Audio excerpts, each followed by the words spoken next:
Türkiye, Dersim gerçeğiyle yüzleşiyor. Başbakan Erdoğan'ın devlet adına özür dilemesi tartışmayı yepyeni bir boyuta taşıdı.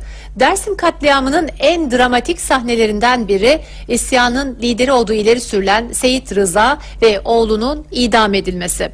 Peki kimdi Seyit Rıza ve nasıl idam edildi? İşte Seyit Rıza ve Dersim katliamı. Başında sarığı, sırtında kaftanı, yüzünde zorlu yılların derin izleri. Siyah beyaz fotoğraflar hayatı idamla noktalanmış bir aşiret reisine ait. Seyit Rıza, namı diğer Dersimli Rıza. Seyit Rıza 1860 yılında Dersim'in Lirtik köyünde dünyaya geldi. Şeyh Senan aşiretinin Yukarı Abbashan kolundan Seyit İbrahim'in oğlu olarak geçti kayıtlara. 300 yıl boyunca Osmanlı'nın farklı sancaklarına bağlanan Dersim, Seyit Rıza'nın gençliğinde Elazığ'a bağlıydı. Seyit Rıza 1915'te Osmanlı-Rus Savaşı devam ederken adamlarını topladı, Erzincan'a giderek Rus askerlerini geri püskürttü. Rusların daha içeri girememeleri için Erzincan'da ev yaptı. 2 yıl orada yaşadı. 1915'lerde Ruslarla beraber çarpışa Ruslara karşı Rusları getirip ta Erzincan'a kadar götüren insandı yani. Bağlı olduğu devlet için savaşa çıkan Seyit Rıza, gün geldi Türkiye Cumhuriyeti'nin hedefi oldu. Dersim'in kendine has özel pozisyonundan rahatsız olan devlet, resmi söylemle çıban olarak gördüğü Dersim'i deşme kararı aldı. Tam bir katliam başladı. Annesinin karnındaki çocuklar, 80'lik dedeler, gençler, kadınlar.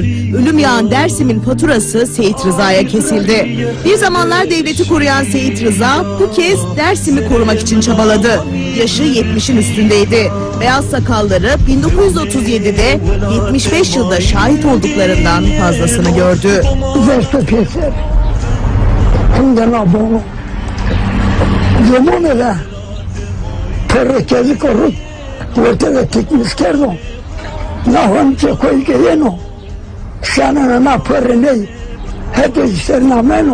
Kaç altı aylar baştan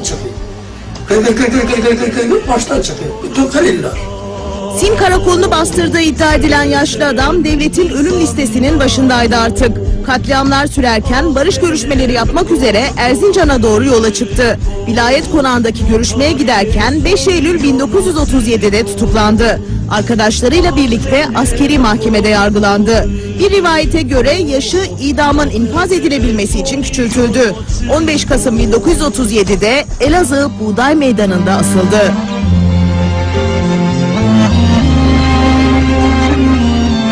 Hayatı gibi ölümü de tarihe geçti. Dar ağacına çıktığında karşısında kalabalık bir grup varmış gibi konuştu. Son sözleri evladı Kerbelayız, bir hatayız, ayıptır, zulümdür, cinayettir oldu. Onunla birlikte asılanlar arasında 16 yaşındaki oğlu Resik Hüseyin de vardı.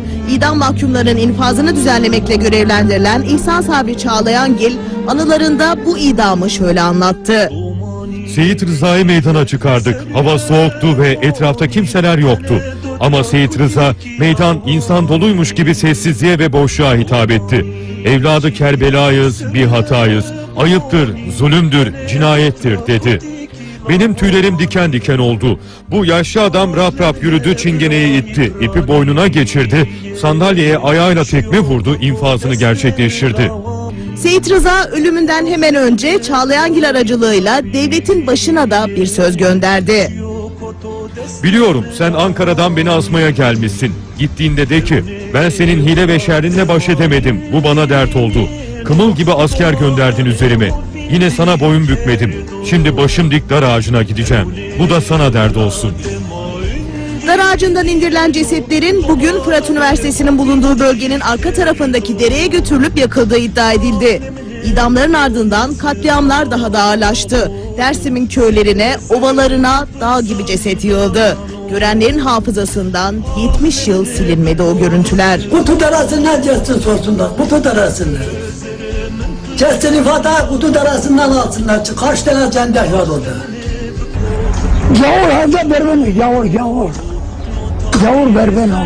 Seyit Rıza'nın manevi mirasını bugün torununun çocuğu Rüstem Polatçıyor. Başbakan Erdoğan'ın dilediği özürden mutlu. Yıllardır cebinde gizlediği dedesinin rozetini artık çekinmeden yakasına takıyor. şu anda dedemin de rozeti taşımak üzere bana bir çığır açtı, bir yol açtı. Beni artık daha bütün haklarımı... Önce tereddütle mi takıyordun? Daha önce korkuyordum, takamıyordum.